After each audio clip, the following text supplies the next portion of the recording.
Hello, everyone, and welcome back to Shouting into the Void, a weekly chat where me and Liam discuss Doctor Who episode by episode for as long as it takes. This week, and I was supposed to look up the number before this, but I haven't. It is The Empty Child. I believe we're on week 10? 9.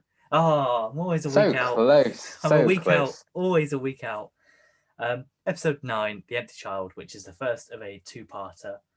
The second one is the Dr. Dantes, which we'll cover next week. In this episode, the Doctor and Rose land in London during World War II, investigating a bomb, which is not very useful considering the time period. And turns out there's some kind of weird zombie child running around, which is spooky on occasion. So we'll just sort of jump right into it. And what did you think of the episode? I very much enjoyed it. It was, I hadn't seen it in a little while, but it was as good as I remember it being for me. I think it's one of my favourite part ones of any two-parter. I feel like pacing-wise and stuff, it doesn't really necessarily feel like a part one, but I'll get onto that a bit later on. And yeah, creepy, some cool stuff being introduced. Everything, all the groundwork is there for like the solution in the next one, even though we don't really know it yet. I think that's very kind of cleverly woven into it. And I think it also kind of kept setting of being on Earth again very fresh, because we've had Earth, space station, Earth,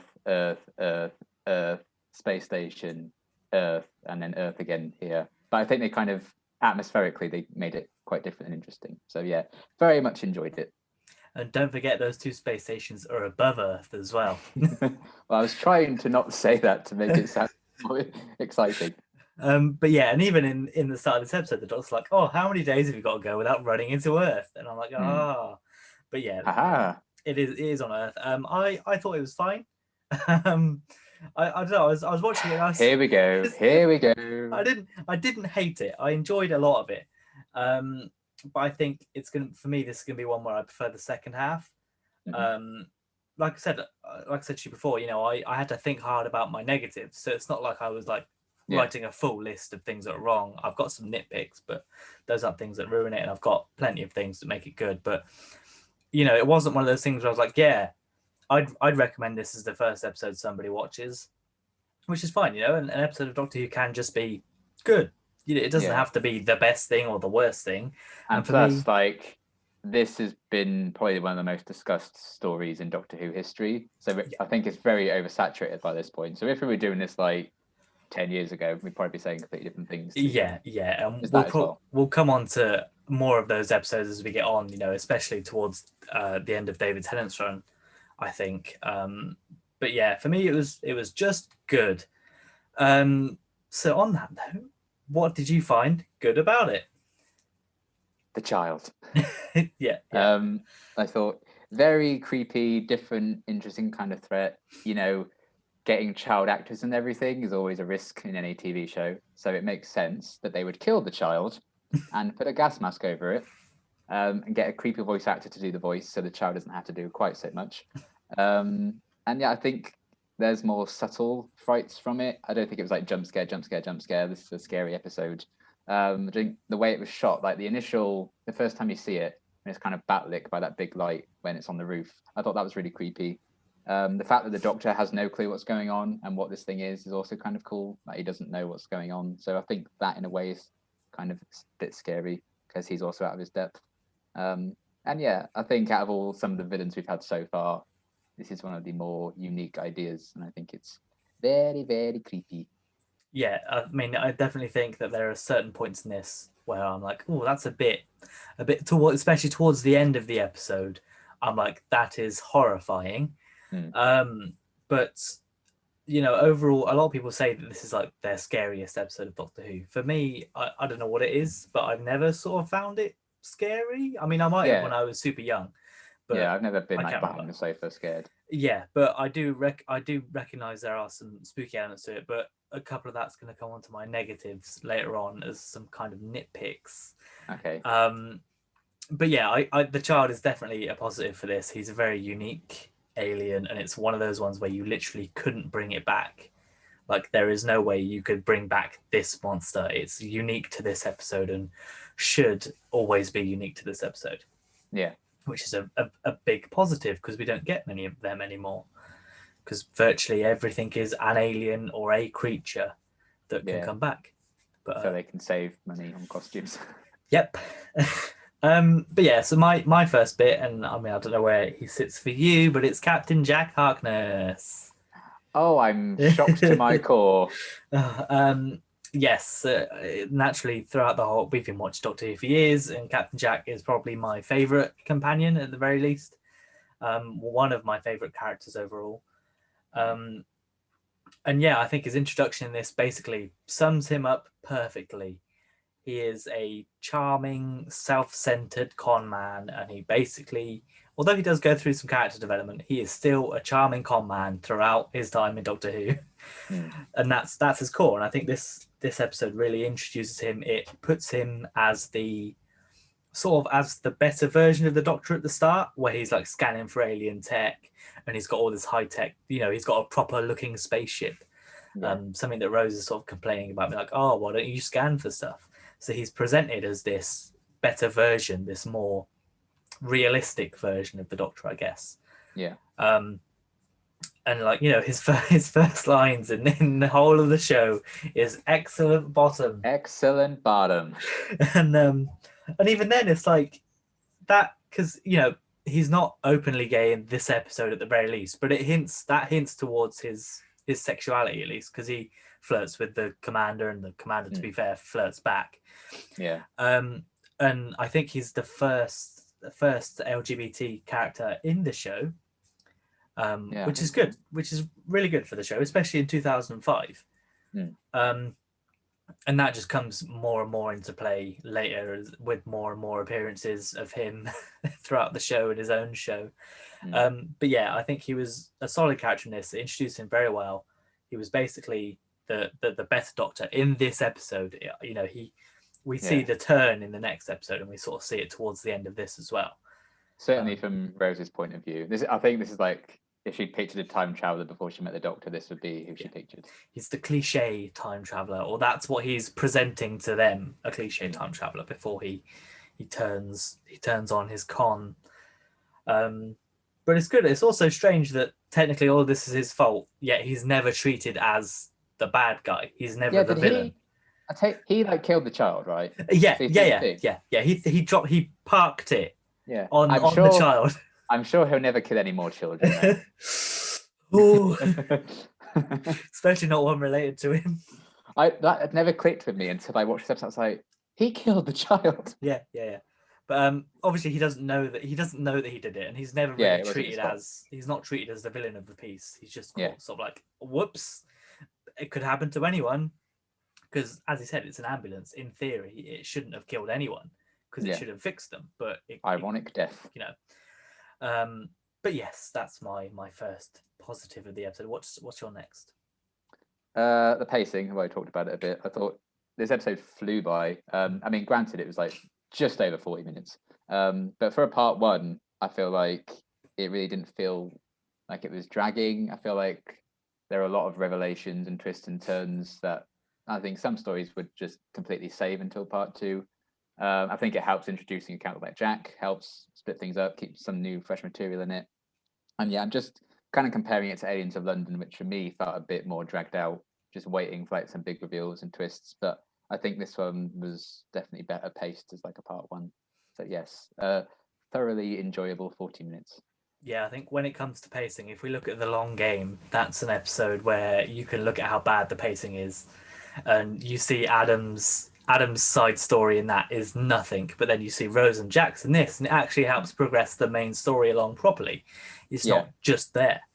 The one issue I have with pacing, and this isn't one I wrote down, but it is a nitpick, is when Nine's like breaking into the hospital, and we see him look at the lock, get a Sonic the lock breaks, he opens the thing, he has to, and then I'm like, we didn't need to see all of that. Yeah, I feel like they must have been running under for this one. So they added in all these extra scenes they'd shot. And I think the point of view shots from the child as well, I think were perhaps last minute adjustments as well, because this is 2 episodes back to back. We've had alien point of view shots. But that's a very nitpicky thing for myself. But yeah, the pacing overall was pretty good for this. It was a point where I was sort of sat there and went, oh, well, we're near the end now. Because obviously these two, the two part merges together for me. So in my head, I'm thinking, right, when does this part end? What? Nancy's back in the house. She's going back. Okay, it's almost finished. I was like, okay, there we go. But yeah, pacing was pretty solid throughout this, I think. My next best is Nancy, actually. Oh, nice. I thought her introduction was interesting. The fact that she just sort of turned up and went, "Oh, don't answer the phone." Yeah. But in my head, I'm writing off to she was following the child to see where he was going. That's exactly what I said. Ah, there we go. I mean, she spent the whole episode kind of running from it, but I thought, she want to check in every now and again. Yeah, it's her brother, guys. Yeah, it's her brother, so she wants to look after him. Yeah. And then also that I guess that's another thing we could play into this is that knowing what happens in part 2, do you believe Nancy's story, or can you see that? I didn't guess it until part 2 when I first watched it. So coming off of this episode, I took it as face value. So they kind of they got me. Yeah. Yeah. But I think she was an interesting character. Obviously she gets more interesting in the next episode.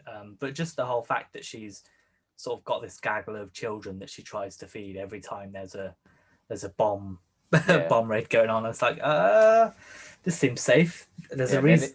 They just called her Nancy because she's Nancy from Oliver Twist. Yeah, basically. But yeah, I enjoyed her character, her introduction, her motivations, I guess, even if at times she's kind of just like used for exposition. But it's an interesting dynamic to throw into this episode because you don't need that, really. You don't need her looking after the other children. So it's good that she's a fleshed out character rather than just a person that's there for plot wise. Yeah. But what's your next best bit? The Dr. Constantine transformation scene. Yeah. Oh, fucking hell. It's just like the crunching of the bones and when his eyes go, just so well done. I wish they did more like showing people transform into things, because we have Mr. Halpin in Planet of the Ood. There might be a few others, but not that many. And I just feel like body horror eyes, they really pushed it with this. I think it was supposed to be worse than they ended up actually showing it with like sound effects and stuff. But just Richard Wilson, I love the guy. And I'm glad they kind of had him show up in this. And just to see that whole scene play out, the build up to it as well, when they show that he's got the scar on his hand. And then when he tries to say, might tell you, and then it goes into, are you my mummy? Love it. Yeah. So cool, so creepy. I think it's one of the most effective moments probably of the show for me, that whole transformation. Yeah, I remember in the build-up I was thinking, right, this is 2005 CGI. Is this going to hold up? And it did. Like when the gas mask comes out of his mouth, I was like, oh, it still looks. He did that gross. Himself. Richard Wilson's just that good. It's real. He actually transformed his face into a gun. But yeah, I remember thinking in 2005 that it was horrible. I can't believe they got away with putting that on at 7:45 p.m. or whatever it's going to be. I have put Constantine transformation. It's just, and if you think everyone in that hospital bed did the same thing, but probably the reason why we do see it again, don't we? We see it in the next episode with the soldier man. I don't think they show it quite as explicitly, but it does happen to the guy. Yeah. Maybe it's budgetary reasons. I think it's just Nancy going, as he's screaming, and then next shot he's just them. Yeah, that's fair. But I think the reason why we don't see this more is because you'd have to specifically, I think, create an alien, a monster that does this. I think this is a very unique thing for the villain. Obviously, they kind of try it with the Daleks in Stephen Moffat's, where the eye stalks start popping out people's heads. But yeah, this one is horrible. Even the slight sound of bones crunching and turning, and the way it's sort of fused to his face, I was like, oh, this is just disgusting. No, thank you. Yeah, that was one of the ones that was on the outskirts of my bests. Yeah, I can definitely agree that it's creepy and horrible, and people will probably have just watched it down here if I can find the clip. So you'll know what we're on about. My last best bit is the setting itself of World War II. I think this is I'd say the best, the most realistic we've ever seen World War II portrayed in New Who. I think whenever we revisit it in the future, it's always kind of like it just seems off. It just seems a bit too colourful and bright and happy. Whereas this version looks very gritty, very sort of lived in and very realistic as to what was going on. Yeah. Right down to literally the inclusion of a family going through a bomb shelter. And everyone like ducking for cover when the bomb raid starts going off. It is very dark. Even that scene, I completely forgot about it. When the doctor's at the dinner table with all the kids. And he's like, shouldn't you've all been evacuated? And then that kid was like, there was this man. I was like, Jesus. I've put this on here, implied paedophilia. Yeah, that was okay. But that's the thing, isn't it? Like, I think this is the most realistic we've ever seen sort of World War II depicted in the show. Again, we see it. It's weird because Moffat writes the next times we come back here anyway, in Victory of the Daleks and Let's Mark Gatiss did that then. Well, and Let's Kill Hitler. I mean, Mark Gatiss and Stephen Moffat, you could argue that, but Mark Gatiss did Unquiet Dead, so he's used to sort of timepieces. Yeah. But it seems very smooth, like, and very HD, whereas this feels very sort of gritty. Yeah. But again, different showrunner, they can implement their styles as they want. Different production team. Rainbow Daleks certainly doesn't help. No. And then we'll get into Let's Kill Hitler when we get to Let's Kill Hitler, but for now, we'll leave that alone. Seems like you're a big fan of it, so. That's another two-part, to be fair, technically. In a way, technically, yeah. But yeah, the whole setting of World War II was really good, even from the air raids, from the balloon that Rose gets stuck to. Balloon. Just all of it was pretty good. Did you have any other sort of best bits that were sort of on the verge of making your top three? Yeah, my extra one was the atmosphere. Like I've already talked about a bit. I think it was a very good way of separating Earth yet again as a setting in a different kind of way. Yeah. So yeah, basically everything you just said. Oh, nice. My other one was obviously the transformation, but also the cliffhanger ending. I remember thinking at the time, like, how the hell are they gonna get out of that? Because they're just stuck, surrounded by these gas mask zombies, and if they get touched, that's it. And Nancy's stuck in the room with him as well. I was like, there's no way out of this, but obviously there is a way out, because if you they're dead. This is the last episode of the show. And as I've put in my worst list, which we'll go on to now, is that the next time, again, spoils the cliffhanger. If you stick around for the through the credits, you see that they're out. You see that they're off into next. You see that they make it, and I get why they have to do it. I mean, I don't. Actually, I don't get why they have to do it. Well, that was a quick turnaround. Well, because if the cliffhanger is good enough, people will tune in next week to see how they get out of it. That's the whole point of a cliffhanger. Yeah. It's probably because they were underrunning again. Maybe. At least they did move it compared to Aliens of London. Yeah. Because people were not happy, but I'm still not happy. I think later on in the show, they do get to a point where they stop doing it for these types of things. Yeah. Obviously, I'm reading the writer's tale at the minute, and they're discussing Journey's End and Stolen Earth. And Russell's like, "Oh, I don't want to put a next time in the Stolen Earth because it will spoil what happens." Yeah. I was like, "Just don't do it." But apparently, they have to do it for like licensing or something like that. But what can you do? That was my last best and my first worst. So what was your first worst? Rose being a moron. Yeah. And getting herself into the predicament with the barrage balloon. Just look up, Rose. Yeah. I can just about buy the fact that she could hang on for that long. It's still, I think, a bit too much. I know, like, bronze and everything. Like, Rose should be dead. And, she's lucky that Jack was there watching. Like, bloody hell. But yeah, it's a cool sequence. I like the imagery and everything. But it makes Rose look incredibly stupid that she got herself into that. Yeah. I mean, I was watching during that point, like, does she look up? At any point does she look up? And I think she's been explicitly told, don't look up, because then the character will see it, because you sort of see her eyes flick up for like a second. Maybe I can believe that the balloon was like, so say we've got the building here, the balloon's here, so she can't see it, and the rope goes down here. So maybe she thinks it's attached to something on the building, but when it starts to move, let go.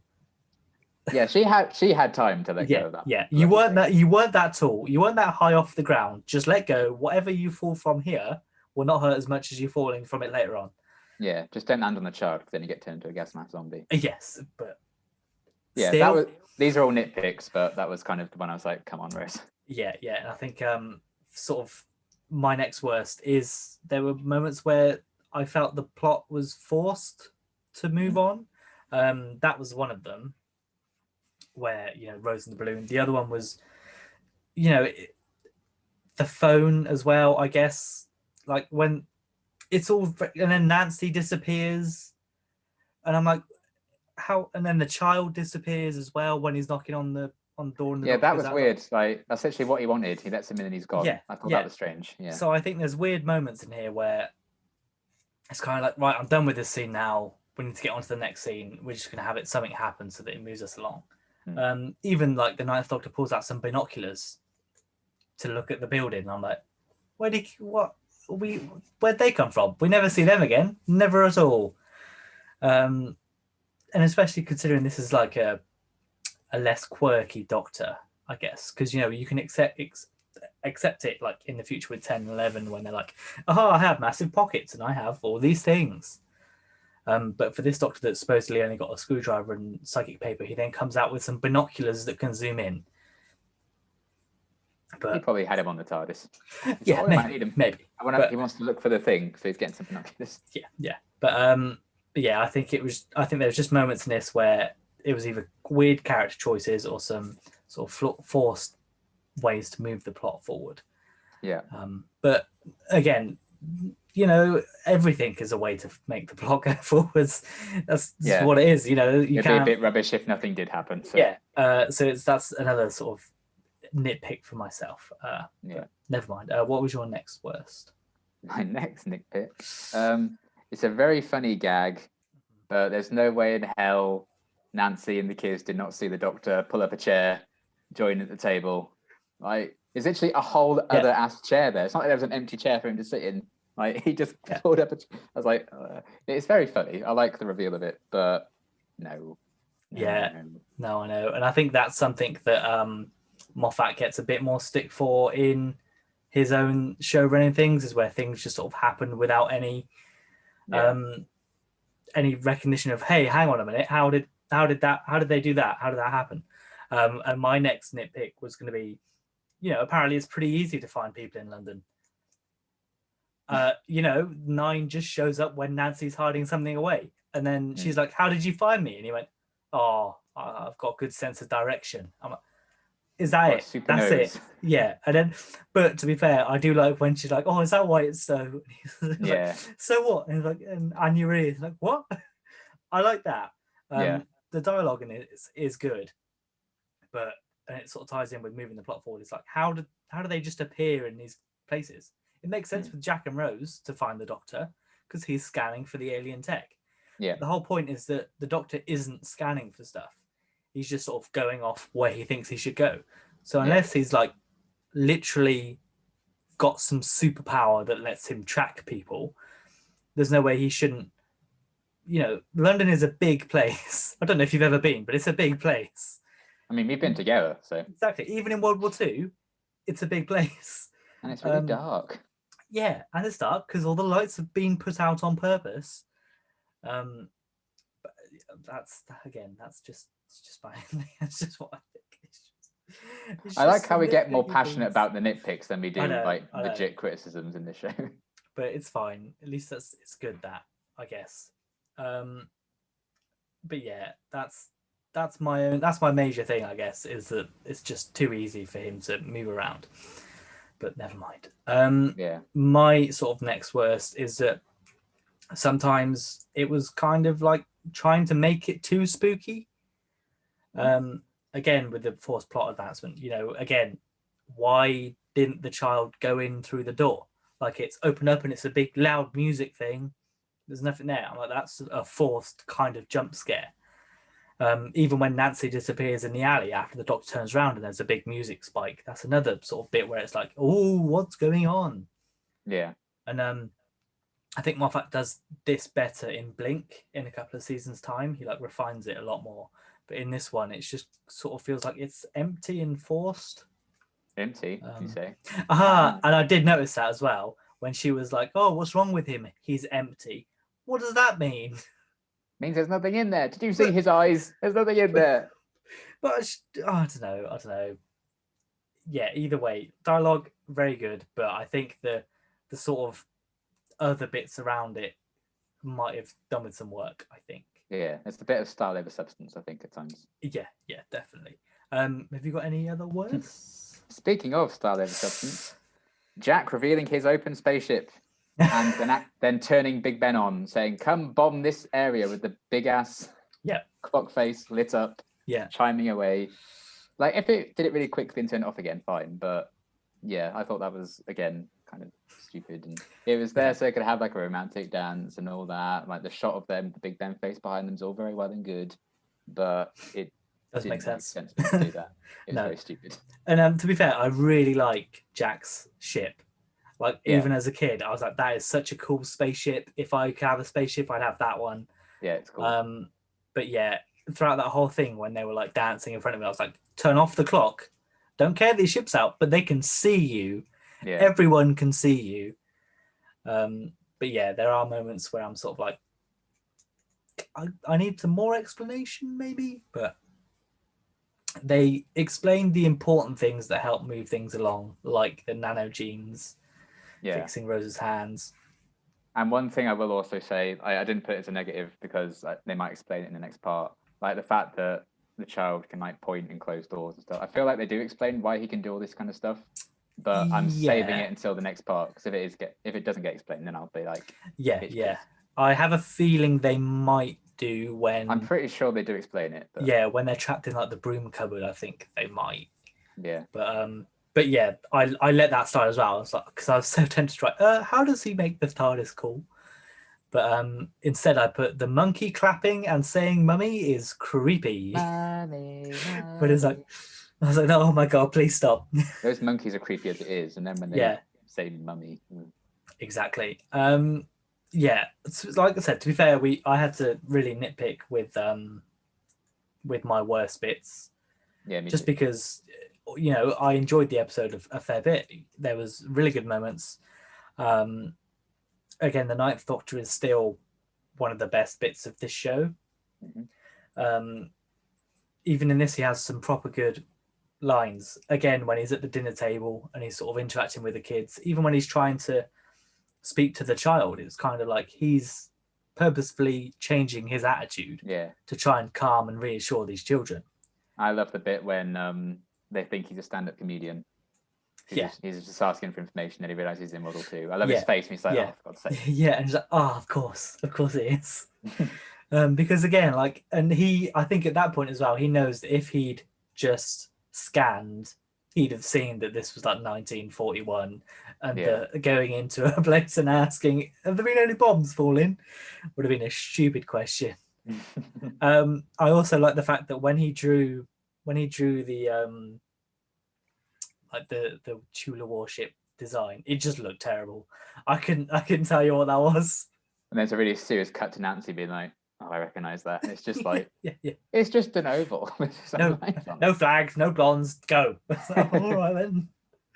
I also like that when the children are at the dinner table and they're like, oh, bet this was black market. And Nancy's like, hey, shut the fuck up.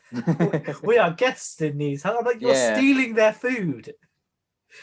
Yeah, that was funny. And I like that family as well. It was funny to see them. And the man just being like, don't you eat, shouting at the planes. It's like absolute mood. Every time in dinner. I can't believe you've done this. But like I said, there's some really good stuff. And from these two episodes, you can definitely see why Moffat was sort of in the running to get the head honcho job after Russell T Davies, I think. He really a lot of his episodes in these few seasons are really good. And he carries a lot of that into his own tenure. But yeah, overall, a solid episode. What would you give it out of 10? I would go for an 8.5. Ooh, same as Father's Day. Ah, fair enough. I'm gonna give it. I'll give it a 7.5. I think. Okay, that's not bad. No, well, I've circled 7. I've put 7 down in this, and I was like, right, it can change. So I think I'll give it an extra 0.5. Just because, like I said, generous of you. I know. Like I said, to be fair, if we were going on the fact that 0 is worse than 10's best, this would be more of a 5, I guess, for myself. But the way we've already set up our rating system now, it appears that great is 9. Yeah, I just really like Doctor Who. Okay. Yeah. Well, that's the thing, isn't it? We grew up on these episodes, especially. These were our first ones, so we've got fond memories of them. And the reasons I got into some of the jobs and stuff I do is because of Doctor Who. It got me directing and everything. So. Exactly, and there can be episodes of Doctor Who where you just think they're good. Not every episode has to be the best. And I think a lot of people, especially now with the newer seasons, have sort of lost that. They think that every episode has to be top tier and amazing and brilliant. Yeah, otherwise the show's failing. Yeah, but it doesn't. I'd say the best episodes always have to be probably the series opener and the series finale. Anything in the middle, fine, whatever you want. They can be good. I mean, if it's terrible, it's terrible, and it shouldn't be terrible anyway. Yeah. But it can be good. There doesn't have to be a top tier episode every single week. And for me, this episode was good. But never mind. Have you got any fun facts this week? I feel like, did I mention my fun fact already? I feel like I might have done. Hang on. I wrote down some notes. I do have one that I read. Yeah. This is the first episode, apparently, where no one dies. Interesting. Like, at least that is a fun fact, because that's a light-hearted thing. Yeah, but I mean, technically the child is dead. He's not dead, I guess. He's alive as a weird version, but he didn't die in the episode. Yeah. So yeah, that's my fun fact. Hang on. Yeah, I have to keep my fun facts in a separate thing on my phone now, because I didn't have enough room on my notepad to write my fun facts down. And I want to have 2 pages dedicated to each episode. And I didn't want to go over because it would annoy me. Oh, I've got one side of my little A5, both sides of an A5 page, and then for the notes, and then the next one is just best and worst. I suppose one fun fact could be that Jack Harkness was named after Agatha Harkness. That's where they got the Harkness from. Was he? Yeah, in a 2006 interview with John Barrowman, he revealed that. Fair enough. There you go. How strange. I guess that kind of does make sense, because you could see him being the more refined version of a Time Lord, I guess, of a time traveler. That was it. The working title for this episode was World War II, which is super boring. Yep. And the original versions of some of the scripts, it was called An Empty Child, which was in reference to An Unearthly Child, the very first story of Doctor Who. But they changed it to that. So there you go. Fair enough. Fun fact. I think I also remember reading that when the Doctor's talking to Constantine, he's like, I used to be a father and a grandfather, but not anymore. And then Nine's like, yeah, me too, which to some people has implied that Susan's dead. Yeah. They could have called her back for the Time War and then she died. Yeah, but to be fair, she might be. Yeah, and they didn't expect to get Richard Wilson for this episode, which is why the role was very short. If they thought they'd actually get him, it would have been a bigger role. But... Yeah. I like the fact that, and they did it on purpose, clearly. They specifically said, you need to go and see the Doctor. And I was like, ha ha ha. Don't you get tired of Doctor Who? Yeah, and that was another one. Apparently, this is the first time it's ever said. Apparently, it's the first time that's said in this series. Yeah. So see you again in the Christmas Invasion when Jackie says it. you'd think she'd have said it by now, but to be fair, I'm surprised it's taken them 9 episodes to actually say it. Yeah. But never mind. Overall, solid episode. 8.5 and a 7.5 myself. Next week is part 2 The Doctor dances. Mm.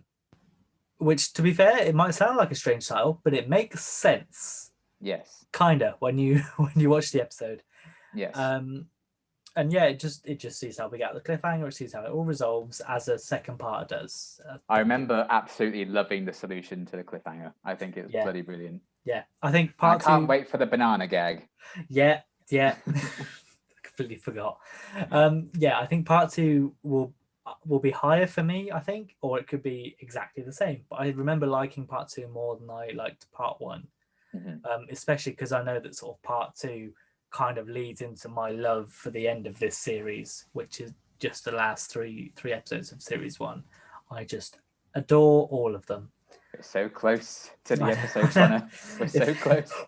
It feels strange because when we first started this, like, oh, it's miles away. We'll never make it to the end of one series. Yeah, here we are. Over 2 months later. Christ, still in a lockdown. Maybe by the time we reach the end of series 2, we'll be. Maybe by the time Martha gets here, we might be able to be in the same. Maybe. I don't know. Well, if anyone wants to let us know their thoughts, then by all means drop a comment. I should probably start saying these at the start of the episode because I don't know how many people make it through to the end of these, considering they're 40 minutes long. But yeah, just watch the episodes. Yeah, exactly. Yeah, if you enjoyed it, leave a like. Why not leave a dislike if you hated it? It helps the algorithm. So it does. We've only had like 2 dislikes so far. So if you want to be part of a good statistic, yeah. So by all means, subscribe, comment, like, dislike. I've linked Liam's Twitter and YouTube below, where you can find all of his content, from Marvel to Buffy to Agents of S.H.I.E.L.D. to the 100 to occasionally Once Upon a Time. And occasionally some cool gameplay vids that he does. So if you fancy any of them, by all means, go and have a look, because he does not have a full-time job. Or at least a traditional full-time job. This is Liam's full-time job. You sound just like my family. Oh, actually, that's not true. My family are very supportive, and you're a terrible friend. What do you do on the YouTubes? On the YouTube, I'll have you know, my granddad plays some of my videos on his TV. Ah, so there you go. There you go. But in all fairness, I am envious of Liam's job, because I would love to do this as a daily job, but instead I have to go to work at 9 to bloody 5 like a schmuck. What a way to make a living. Oh, it really isn't. And on that note, we will You're see an empty you child, you could say. Oh, I'm not even a child anymore. An empty big child. On that depressing note, we will leave you. On that bombshell. I can't see that anymore. It's copyright Top Gear. Sorry. If this gets blocked, it's Liam's fault. Oops. But that's it. That is it. We're leaving now. We will see you all next week. Bye. Bye.